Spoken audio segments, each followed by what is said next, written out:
Hey doc, what's up? Nothing much, just filling out some paperwork for a hemispherectomy this evening. You might want to scrub in for this, it's gonna be sick. Hemispherectomy? I'll be there for sure. Any new cases though, doc?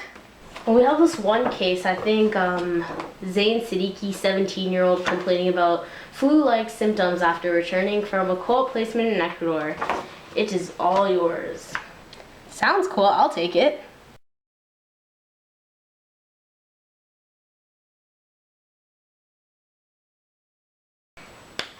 Zain, drink the water please, it's good for you. Zain, please just listen to your mother.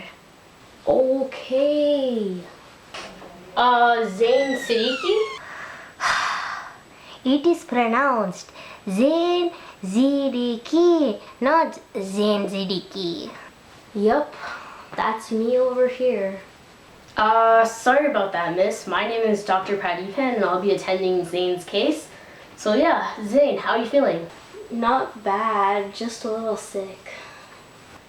Okay, so I'm looking through your chart right now and it says you've been experiencing flu-like symptoms, am I correct? Yeah, doctor. He went on some trip to Ecuador. Now look, he's so sick.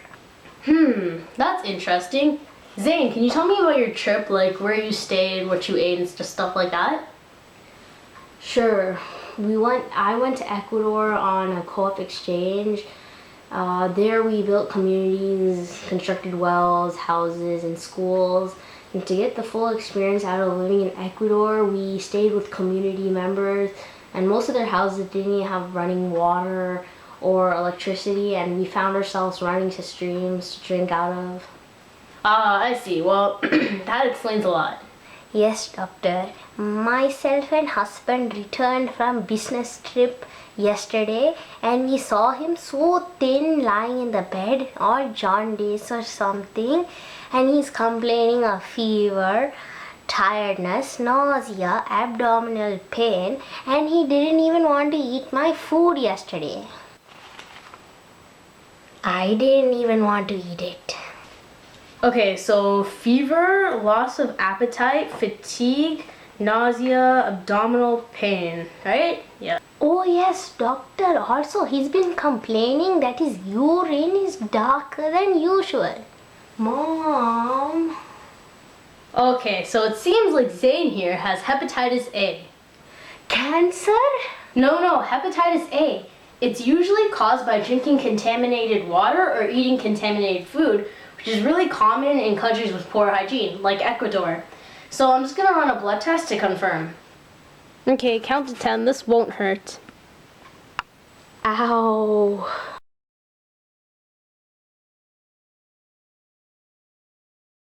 Okay, so I ran 2 tests just now. The first was to see whether there was any damage in Zain's liver, which there was, but it's not too bad. And the second was to see if there were any HAV antibodies in Zain's blood, which again there were, confirming that Zain has hepatitis A.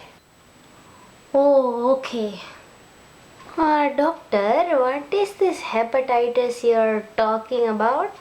Hepatitis A is a liver infection that causes inflammation of the liver and affects the liver's function. And this is all caused by hepatitis A virus. And I was actually wondering, Zain, did you get the HAV vaccination before or after you came back from Ecuador? No. Didn't I tell you, Zain? How many times did I tell you to go with your father and get the shot? How many times? No worries. Since it's only been a week that you've been experiencing symptoms, I can still give you the shot and it should help you actually recover faster. Is there any treatment for this hepatitis A, doctor? There's actually no treatment or medicine to treat hepatitis A. Most people just recover completely with no permanent liver damage. Doctor, we are thinking of going to India in 2 weeks' time. Do you think we'll be able to go? No, I wouldn't recommend Zain going anywhere for the next 4 to 6 weeks, mainly because hepatitis A is contagious and we need to be monitoring him. Okay, what is the worst thing that can happen with this hepatitis A? Well, hepatitis A could cause major liver damage, liver failure, and even cause death, but this is more common in patients with chronic liver disease and those with liver transplants. Since Zane doesn't really fall into these categories, he's safe. Are there any questions? Nope. No, thank you so much, doctor. Thank you so much, doctor. Oh, and here's your bill. $1 million?